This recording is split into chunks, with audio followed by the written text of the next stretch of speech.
welcome back to the Miscellaneous channel where we do miscellaneous things. I'm Zeleny. It's been a minute since I've criticized a teen movie and I am ready. So today we're going to be talking about the final chapter of To All the Boys I've Loved Before. It is called To All the Boys, Always and Forever, Lara Jean, something like that.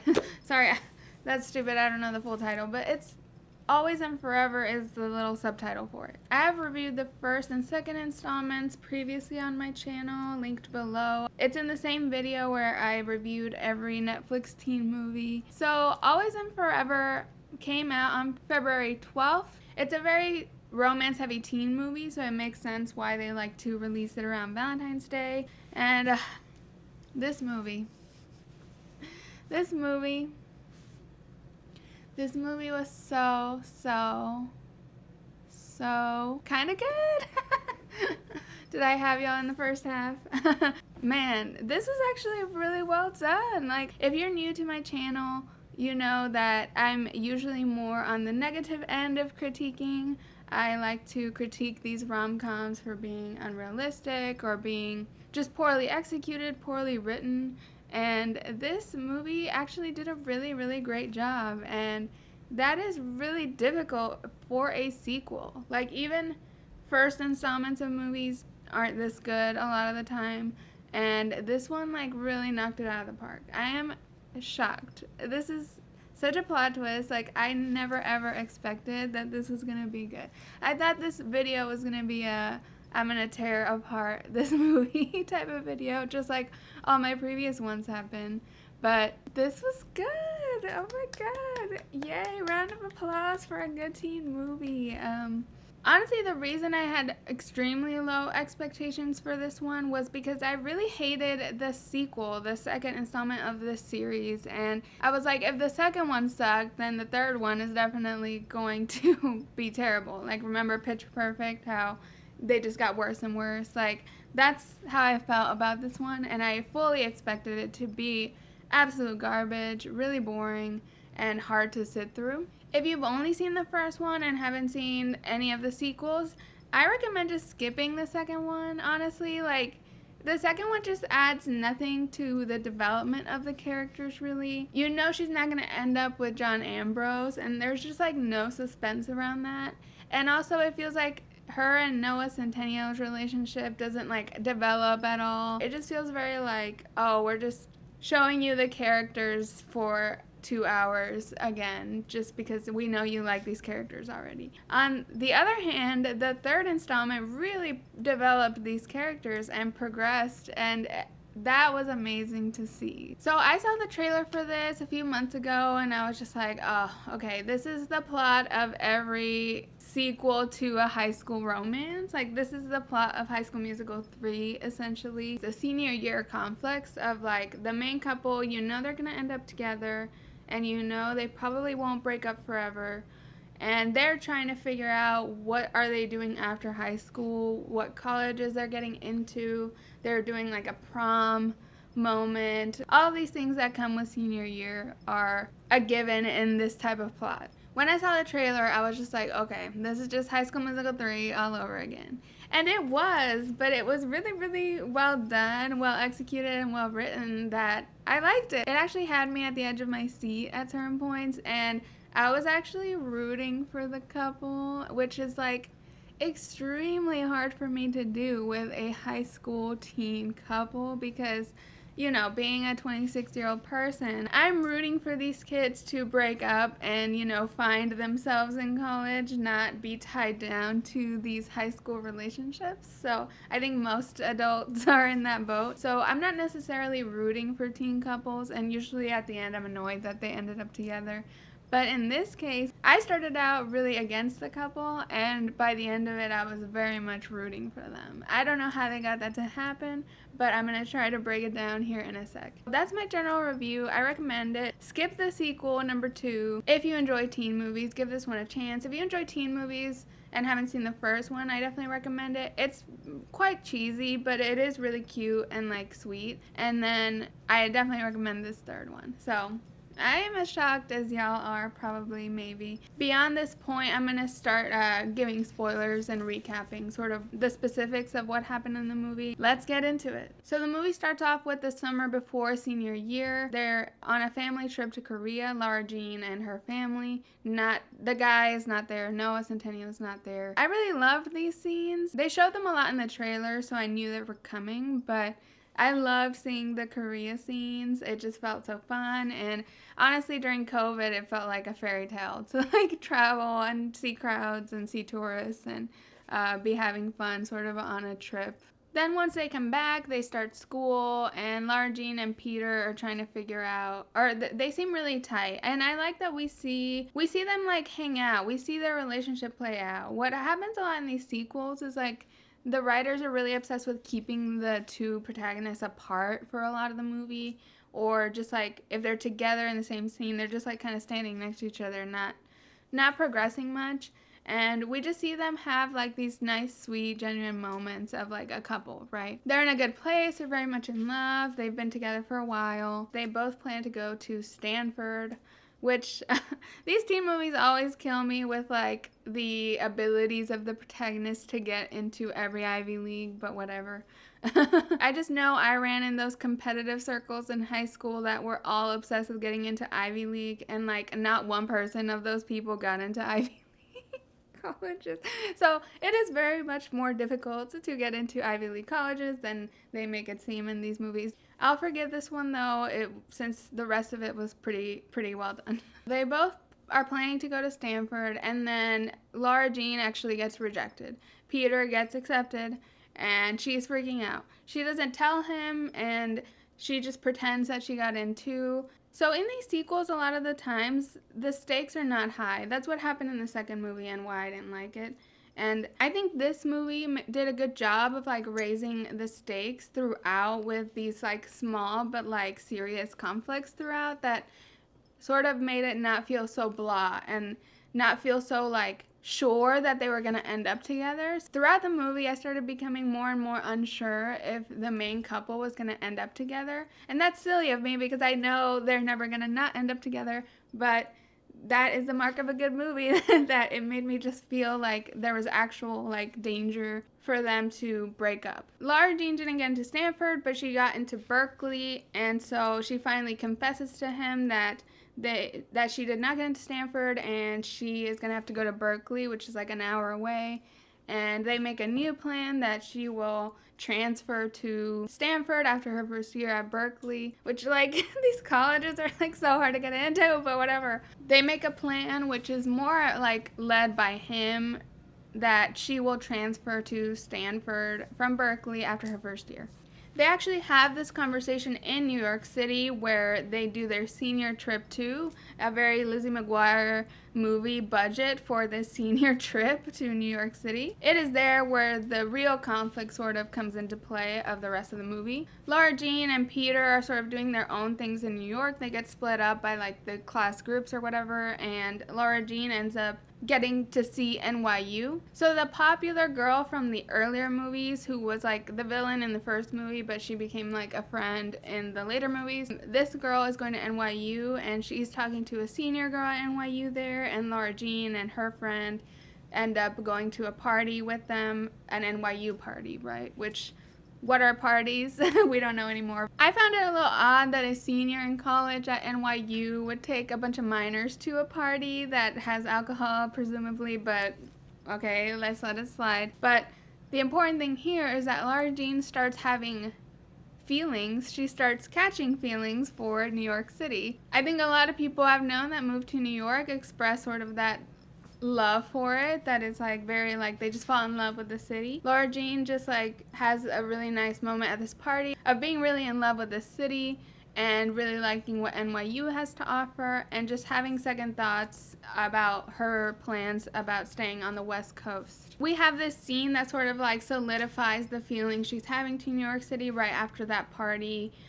Some of the girls, the current students of NYU, really want to steal back this pink couch from the ex-boyfriend of one of the girls, like steal it while he's not home because he refuses to give it back. And they have this like cute scene of like they're they're running down the street of New York, hauling a pink couch around and getting it into the subway. They have this moment of like, oh my god, I could get used to this kind of thing, which this is one of those instances that's just like, this is oddly specific and like not the reason you should move to New York City, but I understood the sentiment of like how New Yorkers have this more like, they're more rugged, or I don't know, they steal couches and that's so fun. I don't know.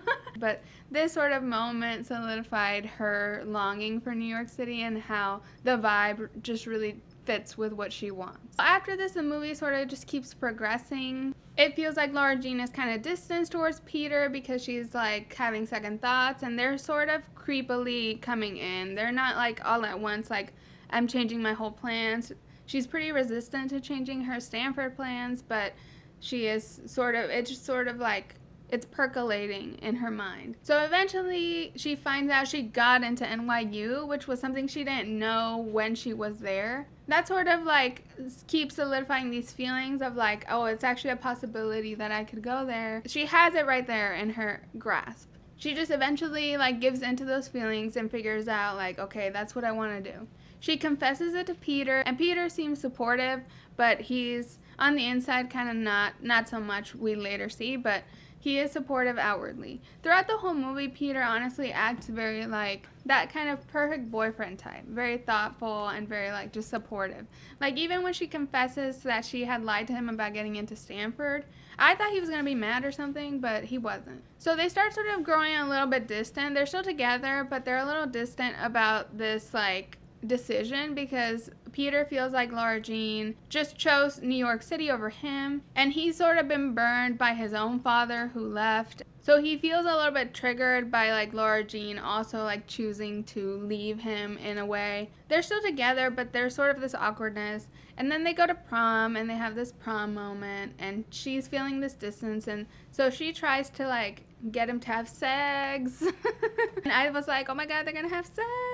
I was freaking out. But then he stops her and he's like, no, like this is weird, you're distant and you're leaving, and this feels like you're saying bye. It doesn't feel like, you know, just sex. It is goodbye. She made him this box of like pictures to remember us by. So they essentially break up here, and Lara Jean has some heartbreak moments. She goes to her father's wedding, which is being planned throughout the movie. It's a really beautiful wedding, very stylized. Peter doesn't show up to the wedding even though he was going to be part of it. Lara Jean seems pretty happy even though she's heartbroken. She seems excited about the NYU prospects and, you know, going that direction. Finally, in the end, the little sister coordinates with Peter to have this final moment in the tent, and he gives her yearbook back signed with this long letter from him and like a new contract, and it's like, never mind, we can make the distance work and we'll do the long distance thing.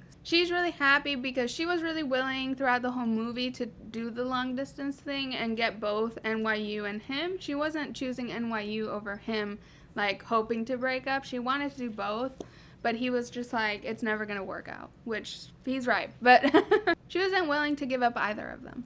And at the end, he comes around, and that's due to he finally like gives his father a chance, who's been trying to reconnect with him throughout the movie. The dad sort of reiterates that he regrets leaving him on his own for most of his life, and it's just like, that was a poor decision. And I think that makes Peter realize that he shouldn't give up on love, and they sort of end up together at the end, agreeing to just make it work and work hard at their relationship, even though they are long distance and whatnot. So it's happily ever after. There was a lot of things in this movie that really elevated the stakes. There was a lot of little conflicts. Like there was the conflict of her first not telling him that she didn't get into Stanford. That felt like, oh my god, what's going to happen here? Is he going to be mad? Is he not going to be mad? And then there's the whole conflict of like her having this perfect plan to go to Berkeley and then transfer to Stanford with her boyfriend, and then her having feelings that she wants to move actually across the country instead. It felt like every single character from the first movie, even if it was a small or a big arc, every character had some development, and that's so rare. I feel like that shouldn't be so rare, but It is, like, even in shows that have extra time and extra padding for these types of things, they'll just rely on, like, what we already know of the characters, what we fell in love with in, like, the first or second season, whatever it might be, and then reference those things constantly instead of, like, moving the character forward. This movie did a really great job of moving every character forward.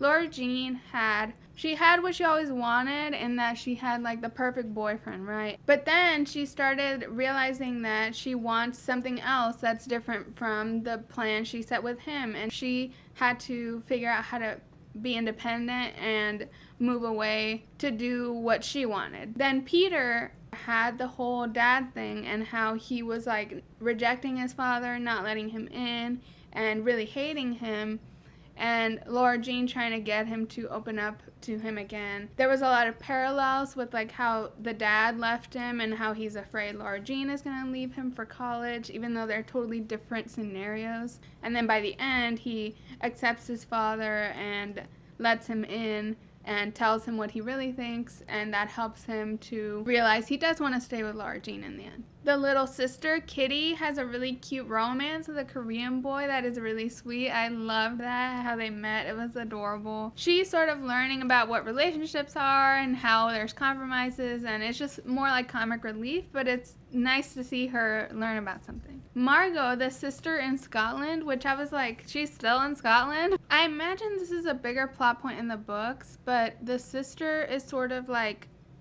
on the fence about the dad getting remarried. She's like conflicted about it. She likes a new lady and all that, but she is also sort of like sad that her mom's memory is being erased from their home and things like that with a remarriage, which are all very natural feelings to feel in this type of situation. She doesn't show up much, but she even has like a bit of an arc there. The dad gets remarried. That's like progression on his character. That was like the single dad that wasn't letting go of the mom in the first movie. The best friend girl who's like edgy and stuff, she ends up liking prom. She ends up dating the guy. She sort of learns to let go of that hipster thing of like being obsessed with being different and just like enjoys senior year for what it is. So every character just has this development that really enriches the story and makes all these small conflicts, because every character is sort of changing and that causes conflicts. So they still had callbacks to the first movie, which is what I think sequels rely too heavily on normally, but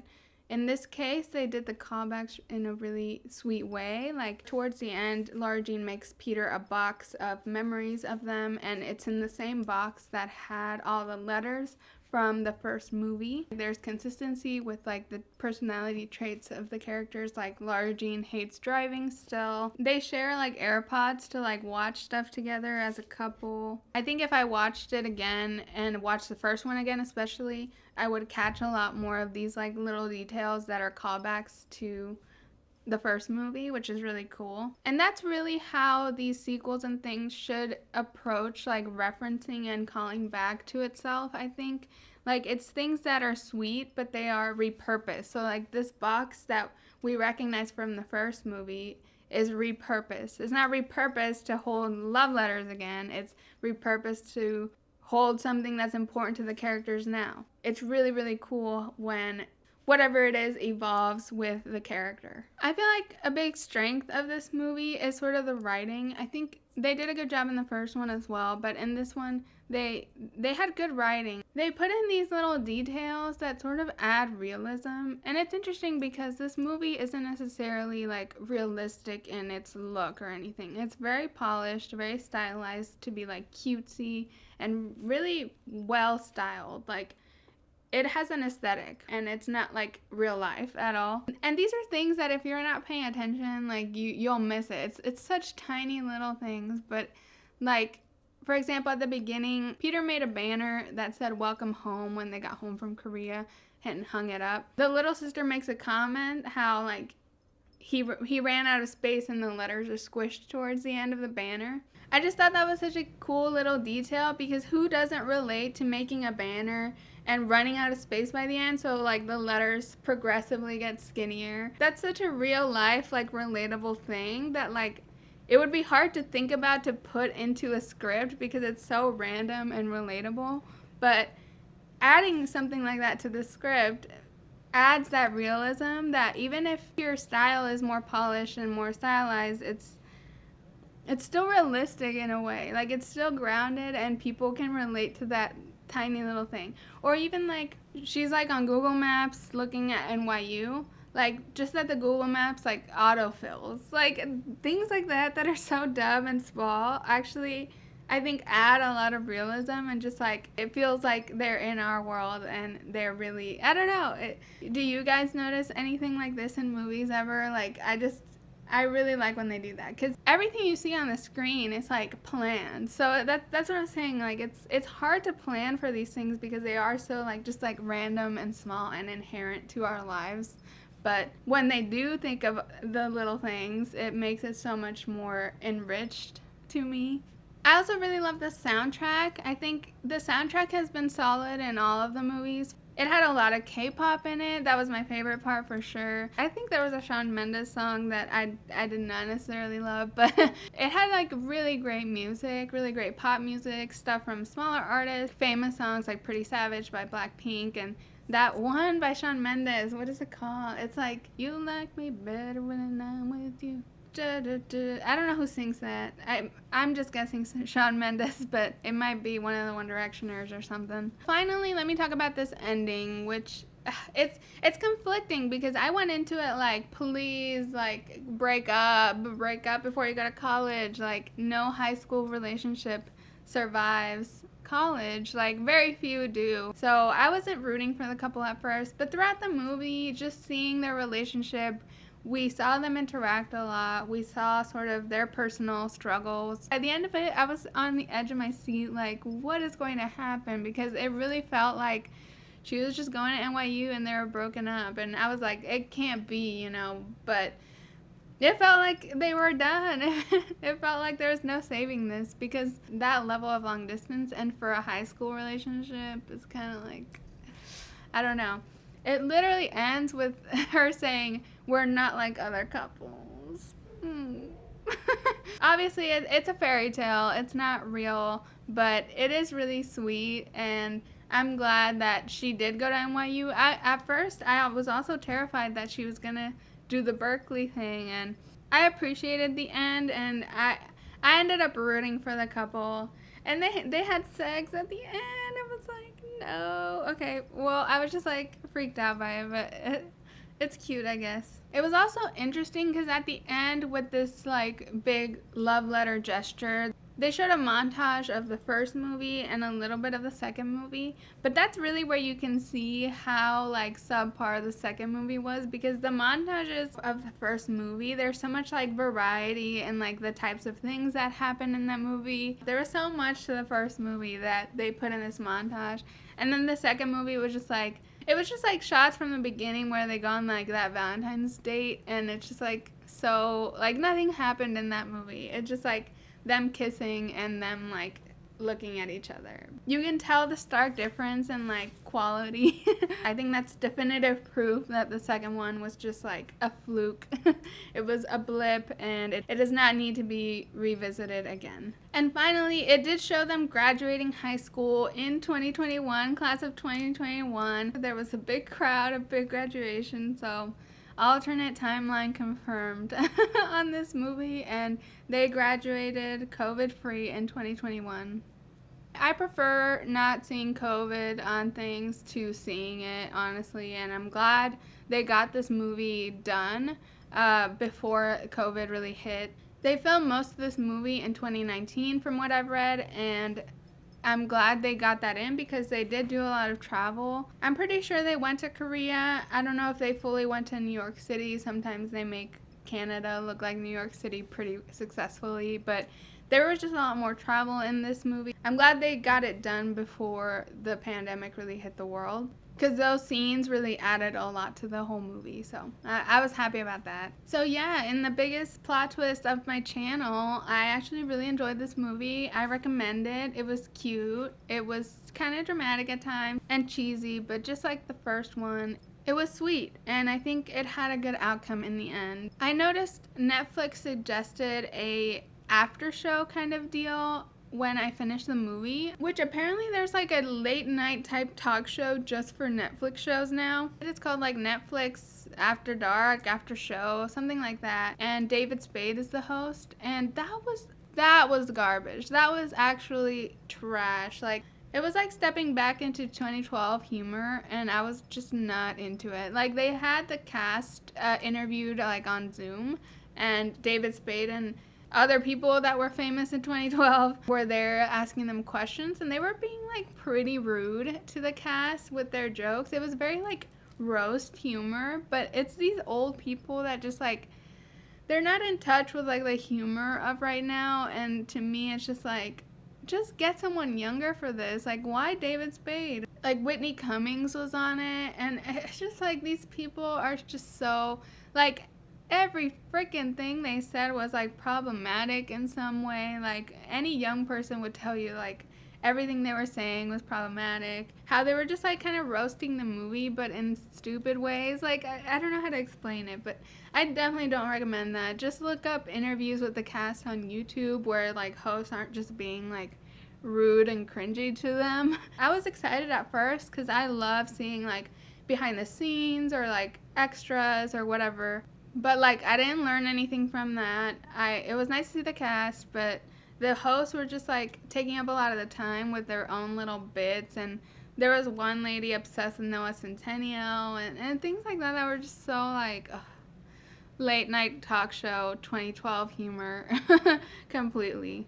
I don't know. Hopefully Netflix can step up their extras game, because that is such a goal of mine that streaming services aren't taking advantage of. I've heard HBO has done some of this and provided behind the scenes type content, and that's what people want. That's what people are looking at on YouTube. So if streaming services were smart, they would start providing this behind the scenes content. And in this case, it was not a To All the Boys specific special. It was like, it's like a show where they bring in every other show that's on Netflix for each episode. David Spade is like 60. Like, he's not caring about the latest teen movie. I would love for Netflix to sort of like take a chance on some younger people, some like internet celebrities maybe. People that are more in tune with like today's humor. That's my suggestion, Netflix. So that's all I have for my review of To All the Boys, Always and Forever. What did you think of the movie? If you are a fan, if you liked it, please let me know in the comments below. I recommend it if you haven't watched it. If you like this video, please like and subscribe to my channel. I put out videos Tuesdays and Thursdays, or I try to at least. You can follow me at Miscellaneous on Instagram and Twitter to get updates about my next videos, or you can just turn on the bell notification here on YouTube to get notified of when I upload. Hope you had a great Valentine's Day. Hope you're staying warm in the chilly weather, and I will catch you in the next one. Bye.